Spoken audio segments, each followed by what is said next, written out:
तो 4 इंपॉर्टेंट है टॉपिक। अगर वो टॉपिक आपको अच्छे से आता है तो सेंटेंस फॉर्मेशन आप अच्छे से सीख सकते हो। क्योंकि पता है, आप इंग्लिश बोलो या आप इंग्लिश लिखो, आप सेंटेंस ही तो बनाते हैं। अग्री करते नहीं करते आप? बिल्कुल। या तो आप 4 लाइन बोल दो, या तो 4 लाइन को आप लिख के दिखा दो, आप सेंटेंस ही तो बना रहे हैं।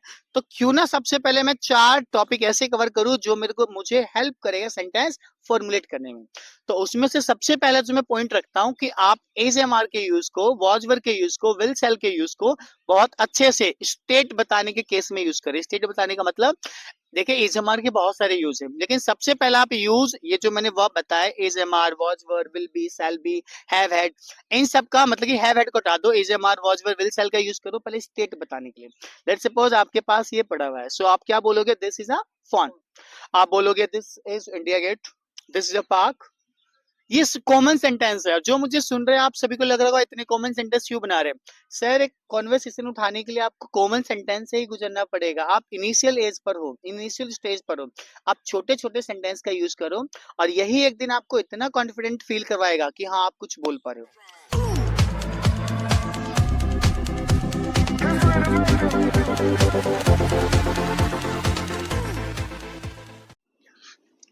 Hello Manas, how are you? I am fine sir.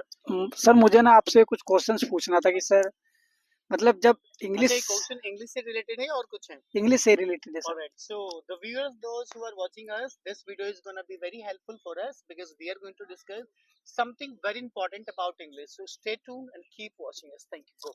आप पूछिए। सर मतलब मेरे मन में तो इंग्लिश चलती रहती है सर कि मतलब बोलना ये है, मुझे बात ये करना है, Please come closer. Yeah. बात ये करना है। तो सर मैं जब अपने दोस्तों का हेल्प लेता हूँ, मैं उनसे बोलता हूँ कि मेरे साथ इंग्लिश में तुम बात कर सकते हो, तो वो मना कर देते हैं। ठीक है। और मेरे कुछ ही दोस्त थे जिनको इंग्लिश आती है, वो भी मना कर देते हैं, और कुछ को तो इंग्लिश आती ही नहीं है। और बाकी मेरे घर में भी मतलब मेरे ब्रदर एंड सिस्टर मदर भी सब बिजी रहते हैं, मतलब कि कोई भी मतलब बात करने के लिए नहीं है। तो मेरे मन में तो इंग्लिश चलता रहता है कि हाँ मेरे को ये बोलना है। तो हमें कैसे प्रैक्टिस करनी चाहिए इंग्लिश बोलने के लिए, हमारी इंप्रूव हो जाए स्पीकिंग। पहली बात, कुछ बातों का हमें ध्यान रखना है। इंग्लिश एक लैंग्वेज है, राइट है? जो पोर्शन हमें हमारे स्कूल में पढ़ाया जाता है वो एक पूरे लैंग्वेज का बस 10% फॉर्मल पार्ट है जो हमें स्कूल में एकेडमिक लेवल पे पढ़ाया जाता है। दूसरी बात, ये लैंग्वेज है तो आपको इसको सबसे पहले लैंग्वेज की तरह ट्रीट करना पड़ेगा। तो जो हमें वीडियोस के थ्रू देख रहे हैं, आप प्लीज इंग्लिश को सबसे पहले एक लैंग्वेज की तरह ट्रीट करें। उसके बाद इसका ही कुछ पोर्शन है जो हमें स्कूल में पढ़ाया जाता है। सिंस ये लैंग्वेज है तो आपको गलती है, देखिए गलती सबसे होती है। We are not perfect even at Hindi. हम हिंदी में भी परफेक्ट नहीं है। We do not speak Hindi perfectly. हम हिंदी भी परफेक्ट नहीं बोलते even though we are native speakers of Hindi language.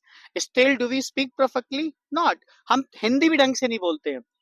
तो आप ये कैसे एक्सपेक्ट कर सकते हो जो किसी और का लैंग्वेज आप परफेक्शन के साथ बोल लोगे? सो गलती होना इज ओवियस, डैम ओवियस।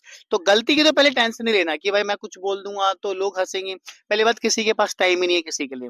ये हमारे अंदर थिंकिंग होता है, यार अगर मैंने ऐसे करा तो लोग क्या सोचेंगे, लोग तो मुझ पे हंसेंगे। Nobody has time. Do you have time for anybody? No, किसी के पास टाइम नहीं है। आप पहले अपना वाई क्लियर करो। आपको इंग्लिश सीखना है, आप इंग्लिश के पीछे स्ट्रॉन्ग रीजन दो why you want to learn it।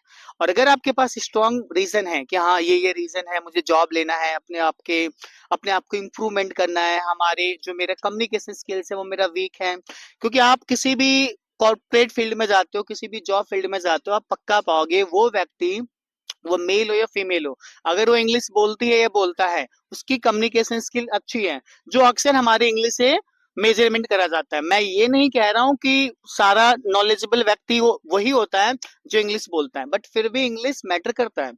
तो अगर वो अच्छा बोलता है, बोलती है, तो उसी को प्रमोशन मिलता है, उसी को रिस्पेक्ट मिलता है। तो अगर हम सीखने की बात करें तो अपना वाई क्लियर करो। अगर वाई क्लियर होगा तो आपके अंदर मोटिवेशन खुद ही आएगा। लेकिन अगर आप लैंग्वेज को सीखे जा रहे हो, कुछ पता नहीं है, आप किसी को देख करके इंप्रेस हो गए हो या मुझे देख कर इंप्रेस हो, यार मैं भी बोलूंगा, तो ये मोटिवेशन कुछ दिनों का है। वाई क्लियर करो। दूसरी बात, आपने बहुत अच्छा पॉइंट रेस करा, ये अक्सर सबके साथ होता है। तो हमें जो वीडियोस के थ्रू देख रहे हैं उनके साथ भी प्रॉब्लम है कि हमें इंग्लिश आ रही होती है अंदर से, we know what we have to speak, क्या बोलना मुझे पता है, but when it times, but when it's time to speak it out, जब मैं बाहर बोलने की बात आती है, एक्शन में एक्सप्रेस करने की बात होती है, तो बहुत हडल सा लगता है। हमें समझ नहीं आता यार क्या बोले, कौन सी सेंटेंस फॉर्मेशन को लगाऊं। इवन कभी कभी तो मैं हेल्पिंग वर्ब से भूल जाते हैं, हैव लगाऊं, हैज लगाऊं, इज लगाऊं, एम लगाऊं, आर लगाऊं, वाज लगाऊं, वर लगाऊं। इसके पीछे आपको समझना पड़ेगा। अगर आज आपको किसी चीज के पीछे कंफ्यूजन है, आपको नहीं समझ आ रहा है वाज लगाऊं, वर लगाऊं, तो क्या रीजन है, आपने कभी सोचा है प्रॉब्लम? क्या होता है कि लेट सपोज आपको कुछ बोलना है, आपको यूज करना है वॉज वर्ब में से वॉज, लेकिन जब आपने बोला तो आपको समझ नहीं आया कि वो वॉज का यूज करो या वर्ब का यूज करो, उसके पीछे रीजन। कभी कभी क्या होता है कि ना कुछ ऐसे वर्ड्स होते हैं जो जिसको मुझे पता ही नहीं होता कि ये सिंगुलर है कि प्लूरल है। और ठीक है। कभी कभी जब हम इंग्लिश को जब मैं थोड़ा फ्लो इंग्लिश में तेज में बोलता हूँ, हाँ तो क्या होता है कि गलत हेल्पिंग मूव यूज हो जाती है। हाँ, तो तो इसके उसके लिए पीछे, क्या करना चाहिए मुझे? हाँ, इसके पीछे रीजन होगा, जैसे आपने बहुत अच्छा पॉइंट फिर से रेज करा कि जब आपको यही नहीं पता कि भाई वॉज सिंगुलर सब्जेक्ट के साथ आता है, जैसे ही, सी, इट, दिस, दैट, किसी व्यक्ति का नाम, किसी चीज का नाम, उसके साथ वॉज आना है। और जो प्लूरल सब्जेक्ट है, जैसे I, you, we, they and he and she, कुछ ऐसी कहानी, आपको वर्ब का यूज करना है। तो पहली बात, आपको थोड़ा सा ग्रामर से गुजरना पड़ेगा। मैं ये नहीं कह रहा हूं कि grammar is completely important for speaking English, no, but it still matters a lot. ये फिर भी मैटर करता है, आपको ग्रामर में थोड़ा तो आना चाहिए ना, कि सिंगुलर वर्ब के साथ सिंगुलर सब्जेक्ट, प्लूरल वर्ब के साथ प्लूरल सब्जेक्ट, थोड़ा बहुत फॉर्मेशन आपको आना चाहिए। अब दिक्कत क्या होता है कि कभी कभी हमें पता होता है कि भाई आई के साथ वॉज ही लगना है। ये कभी हुआ है कि आपको पता है आई के साथ वॉज लगना है, ही के साथ वॉज लगना है, सी के साथ वॉज लगना है, लेकिन दिक्कत कहाँ पे आती है कि जब बोलने की बात आती है ना, when it is actual time of speaking, मैं वहां पर स्टक कर जाता हूँ। तो इसके पीछे सीधा सा रीजन है प्रैक्टिस। अगर आज आपको मेरा नाम याद है, अगर आज आपको कुछ भी याद है अच्छे से, इसके पीछे सिंपल है, आपने उस चीज का रिपीटेशन किया है, बार बार रिपीट करा आपने। See, everybody, I am not talking about the people of India only, everybody is good at abusing. हर व्यक्ति आज के समय में गाली देने में स्मार्ट होता है, एक्सपर्ट होता है। Why? Because he and she has repeated this action, he and she has done this activities many times, बहुत बार करा है। तो बस यही तो चीज आपको इंग्लिश के साथ करनी है। अगर आज मैं कुछ याद नहीं कर पा रहा हूँ, उसी को कंपेयर कर लो गाली सीखने से। हमने गाली कैसे सीखा? बार बार रिपीट करा भाई साहब, कहीं गए तो सुना, कहीं पढ़ा भी है, देखा भी है।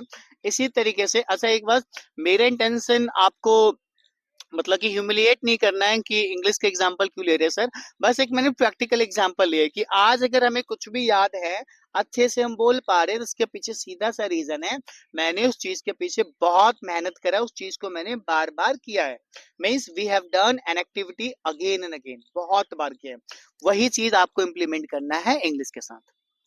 तो अगर आपको समझ नहीं आ रहा बोलते समय क्या लगाओ भाई, प्रैक्टिस करो, दब के प्रैक्टिस करो। दूसरा कंसर्न आपके पास था कि मेरे फैमिली मेंबर में कोई नहीं है जिसको इंग्लिश आती आती हो। कभी कभी मैं अपने दोस्तों को भी कहता हूँ भाई मेरे साथ इंग्लिश में बात कर, तो कभी कभी सिंपथी दिखाने के लिए, हाँ भाई करूंगा, एक दिन, दो दिन, तीन दिन, वीक चला जाएगा, मैक्सिमम वीक चलेगा, उसके बाद तो कहानी खत्म। तो यार देखो, पहली बात, ये ढूंढना बहुत मुश्किल हो जाएगा कि कोई मुझे पार्टनर मिले जिसके साथ मैं इंग्लिश में बात करूंगा। हमेशा के लिए कोई मिलेगा नहीं, ना टीचर अवेलेबल होगा आपके लिए, ना आपके पेरेंट्स अवेलेबल होंगे आपके लिए, और नहीं कोई दोस्त आपका इतना साथ देगा। तो या तो आप ऐसा करो, आज देखो इंटरनेट का एरा चल रहा है, इंटरनेट का जमाना है, आज आपके पास इतने सारे एप्स है जहां पे आप इजिली आप अपने जैसे फ्रेंड्स को, आपसे अच्छे जो स्पीकर होते हैं उन सबको भी ढूंढ सकते हो इजिली ऐप से। तो मैं इसमें से कुछ ऐप बताता हूँ। एक ऐप मुझे बहुत अच्छे से याद है, जो अक्सर मैं बच्चे को रिकमेंड करता हूँ, ओपन टॉक करके एक ऐप आता है। सो गाइस, अगर आप भी है जिनके पास पार्टनर नहीं है, दोस्त नहीं है इंग्लिश प्रैक्टिस करने के लिए, तो ओपन टॉक करके एक ऐप आता है जिसका आप यूज करें। हमारे जैसे लर्नर्स वहां पे होते हैं, आपका नंबर शेयरिंग नहीं होगा, वहां पे एक फेक ईमेल आईडी बना है, मतलब कोई जो बेकार सा ईमेल हो वो आप लॉग इन करें, और आपके जैसे ही वहां पे क्या है, स्टूडेंट्स हैं, तो आप वहां पे गलत बोलो, सही बोलो, बुरा बोलो, मतलब बुरा नहीं बोलना, आप जो भी बोलो, आप कैसा भी साउंड करो, कोई जज नहीं करेगा। तो कम से कम वहां से आप ग्रीटिंग करना तो सीख जाओगे ना, किसी को ग्रीट करना, जैसे कि हाय, हेलो, नाम पूछना, हॉबी पूछना, एम पूछना, क्या करा था उसने, नॉर्मली कम्युनिकेशन वहां पे आप सीख जाओगे कि नॉर्मल सवाल कैसे करना। तो प्रैक्टिस करने के लिए आप इसका सहारा ले सकते हैं, क्योंकि हमारे पास ना ऐसा एटमोस्फेयर नहीं है कि कोई बंदा हमें सपोर्ट करे, हमेशा मेरी हर बार इंग्लिश को सुने, मेरे को इंप्रूवमेंट दिलाए, ऐसा कोई है नहीं। तो या तो आप ऑनलाइन प्लेटफॉर्म का सहारा लो, दूसरा क्या हो सकता है कि आप अपने आप का सहारा बनो। आप पहले ग्रामर के कुछ पोर्शन को कंप्लीट करो, जैसे 4 इंपॉर्टेंट है टॉपिक, अगर वो टॉपिक आपको अच्छे से आता है तो सेंटेंस फॉर्मेशन आप अच्छे से सीख सकते हो। क्योंकि पता है, आप इंग्लिश बोलो या आप इंग्लिश लिखो, आप सेंटेंस ही तो बनाते हैं, अग्री करते नहीं करते आप? बिल्कुल। या तो आप 4 लाइन बोल दो, या तो 4 लाइन को आप लिख के दिखा दो, आप सेंटेंस ही तो बना रहे हैं। तो क्यों ना सबसे पहले मैं 4 टॉपिक ऐसे कवर करूं जो मुझे हेल्प करेगा सेंटेंस फॉर्मुलेट करने में। तो उसमें से सबसे पहला जो मैं पॉइंट रखता हूं कि आप इज एम आर के यूज को, वॉज वर के यूज को, विल सेल के यूज को बहुत अच्छे से स्टेट बताने के केस में यूज करें। स्टेट बताने का मतलब, देखिए इज एम आर के बहुत सारे यूज है, लेकिन सबसे पहला आप यूज, ये जो मैंने वर्ब बताया, is am are, was were, will be, shall be, have had, इन सब का मतलब कि हैव हैड को हटा दो, is am are, was were, will shall का यूज करो पहले स्टेट बताने के लिए। लेट्स सपोज आपके पास ये पड़ा हुआ है, सो आप क्या बोलोगे? This is a phone. आप बोलोगे this is India Gate, this is a park. ये कॉमन सेंटेंस है, जो मुझे सुन रहे हैं आप सभी को लग रहा होगा इतने कॉमन सेंटेंस क्यों बना रहे हैं सर? एक कॉन्वर्सेशन उठाने के लिए आपको कॉमन सेंटेंस से ही गुजरना पड़ेगा। आप इनिशियल एज पर हो, इनिशियल स्टेज पर हो, आप छोटे छोटे सेंटेंस का यूज करो, और यही एक दिन आपको इतना कॉन्फिडेंट फील करवाएगा कि हाँ आप कुछ बोल पा रहे हो। तो एजएमआर का पहले स्टेट बताने के केस में यूज करो, उसके बाद आपका आता है हैव, हैड, हैज, ये कहानी आती है। इसको पोजीशन में सीखो आप। पोजीशन का मतलब, लेट्स सपोज मैंने बोला वॉच है, so I have a watch, I have a new shirt, I have let's suppose red shirt, right, I have a mic. तो यहाँ पे आपने क्या करा? पोजीशन केस बताया। तो पहला आप स्टेट बताने वाले जितने भी वर्ब्स होते हैं वो सेंटेंस सीखे फॉर्मेशन, उसके बाद आप टेंस पे जंप करो। टेंस आना बहुत क्रूशियल है, क्योंकि टेंस से लगभग आपके सारे सेंटेंस फॉर्मेशन बनाए जाते हैं। मैं ये नहीं कह रहा हूँ कि सारे सेंटेंस, ऑलमोस्ट बनाए जाते हैं। उसके बाद थर्ड नंबर पर आपका आता है मॉडल वर्ब्स। मॉडल वर्ब जैसे can, could, may, might, must, shall, should, will, would, ought to, use to, need and dare, इसका आपके कॉमन कॉमन यूज आने चाहिए। जैसे आई कैन स्पीक इंग्लिश, मुझे बोलना है यार आप इंग्लिश बोल सकते हो, you can also speak English, anybody can speak English. तो आप तीसरे नंबर पे इस टॉपिक को पढ़ेंगे, और आपके लिए भी। चौथे पे क्या करें कि आप थोड़ा बहुत प्रेपोजिशन का यूज सीखें, जैसे इन का हो गया, ऑन का हो गया, एट हो गया, बिफोर हो गया, सॉरी बिफोर मैं गलत कह रहा हूँ, इन, ऑन, एट हो गया, अलोंग हो गया, ओवर हो गया, अबव हो गया, थ्रू हो गया, बाय हो गया। ये कॉमन कॉमन प्रीपोजिशन आना चाहिए, क्योंकि जब आप सेंटेंस बनाएंगे तो आपके ये सारे इंपॉर्टेंट करेंगे। जैसे मान लो मुझे बोलना है ये तो गलती से हो गया, सो इट हैपेंड और दिस हैपेंड बाय मिस्टेक। तो थोड़ा बहुत आपको प्रीपोजिशन आना चाहिए। तो आप पहले 4 इस टॉपिक्स को कवर करें, उसके बाद आप धीरे धीरे आप अपने फ्रेंड सर्कल में अपने आप को, आपको जहां भी मौका मिले, छोटे छोटे वर्ड का यूज करो आप। जैसे मान लो आप मेरे से सवाल पूछ रहे हो, आप मुझसे सवाल पूछ रहे हो, तो आप ये मत बोलो सर मेरे पास एक सवाल है। आप ऐसा करो कि किसी भी वर्ड को इंग्लिश में कन्वर्ट कर दो, आप वर्ड से स्टार्ट करो। तो आप बोलो सर मेरे पास ना एक क्वेश्चन है, सवाल रिप्लेस कर दो आप क्वेश्चन से। इससे क्या होगा कि आपने एटलीस्ट एक वर्ड तो बोलना सीखा। धीरे धीरे जब आप वर्ड का लेवल ठीक हो जाएगा, आप एक एक क्वेश्चन करके पूछते जाओगे, आप सेंटेंस पा जाओ। तो जो अब तक आप एक खाली क्वेश्चन बोला करते थे कि मेरे पास एक क्वेश्चन है, लेट्स सपोज आप किसी दुकान पे गए, आपने बोला भैया ये कितने का है, तो कितने का ना बोल करके भैया इसका प्राइस क्या है। आप कहीं पे गए, भैया ने बोला भाई ये 500 रुपए का, आपको बोला सर भैया ये तो बहुत महंगा है। महंगा मत बोलो, आप बोलो भैया तो बहुत कॉस्टली है, ये तो बहुत एक्सपेंसिव है। तो हम क्या कर रहे हैं, छोटे छोटे वर्ड का यूज कर रहे हैं, और ये क्या होगा कि हमारे प्रैक्टिस में आया जा रहा है। धीरे धीरे छोटे छोटे वर्ड को रिप्लेस कर दो आप सेंटेंस फॉर्मेशन में, कॉमन कॉमन सेंटेंस ही। जहां पे आप मेरे को हिंदी में कह रहे थे सर मेरे पास एक क्वेश्चन है, आप छोटे सेंटेंस का यूज करो, sir I have a question for you, ऐसे। आपको प्राइस पूछना है इसका किसी का, तो पूछिए सर, या फिर एक्सक्यूज मी मैम, और sir what is the price of it, what is the price of it, पूरा सेंटेंस बन गया।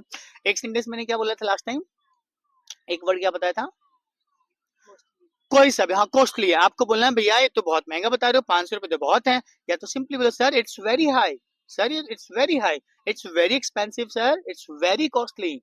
तो अब हमने क्या करा, हमने वर्ड से स्टार्ट करा था, उस वर्ड से थोड़ा बढ़ते बढ़ते हम आ गए सेंटेंस फॉर्मेशन पे, और यही तो करना है। आप धीरे धीरे आप कॉमन कॉमन सेंटेंस बनाओ। आप जहां पे भी जाओ, आप क्लास में हो, ऑफिस में हो, अपने दोस्तों के साथ, तो छोटे छोटे सेंटेंस का यूज करो। लेट्स सपोज जैसे आप मेरे साथ अभी हो, ठीक है, अभी मुझे आपको बोलना था कि चलो एक छोटा सा वीडियो शूट करते हैं, तो आप सिंपली कैसे, तो लेट्स मेक अ वीडियो। अगर आप मॉर्निंग टाइम में किसी दोस्त से मिल रहे हो, आप उनको बोलो कि चलो वॉक पे चलते हैं, let's go for a walk. इसी तरीके से आप छोटे छोटे सेंटेंस, जब आप किसी से पहली बार मिलते हो तो आप नॉर्मल सेंटेंस का यूज करो, it's nice to meet you.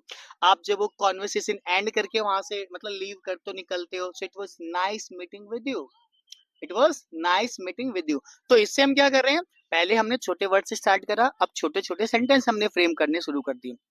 पहली बात, ये तो सबसे ऊपर है कि गलतियां होना ओवियस है। हम हिंदी भी सही नहीं बोलते, तो इंग्लिश से क्या एक्सपेक्ट करोगे आप।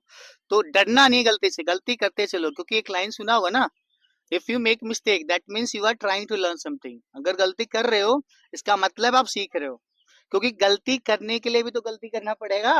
गेटिंग, गलती जो मुझे करना है उसके लिए भी मुझे गलती करना पड़ेगा। तो गलती से डरना नहीं है, छोटे फ्रेज का यूज करो, छोटे वर्ड का यूज करो, फिर आप सेंटेंस की कंस्ट्रक्शन पे आ जाओ और प्रैक्टिस करो। मैंने आपको बता दिया, मैंने वीडियोस के जरिए भी बता दिया। अगर आपके पास कोई दोस्त नहीं है, कोई पार्टनर नहीं है प्रैक्टिस के लिए, ओपन टॉक करके एक ऐप आता है, और ये प्रमोशनल वीडियो नहीं है गाइस, बस ये मेरा सजेशन है, क्योंकि मैंने बहुत यूज भी करा, मैंने बहुत सारे स्टूडेंट्स को भी यूज करवाया। आप इसका यूज करें, वहां पे प्रैक्टिस करें, and that's how you are gonna rock in English, trust me. Any other question for me? No sir, almost लगभग सारे डाउट मेरे क्लियर हो चुके sir. I hope so. I hope sir.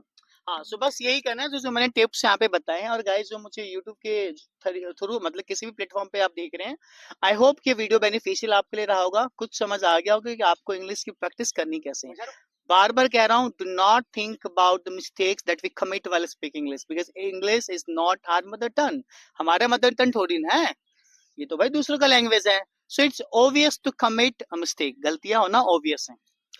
Alright guys, hope you must have enjoyed the video. If you find this video informative, please like, share and subscribe to the channel as well. Signing off, this is Aman Kumar. Thank you so much guys. Thank you. Thank you sir.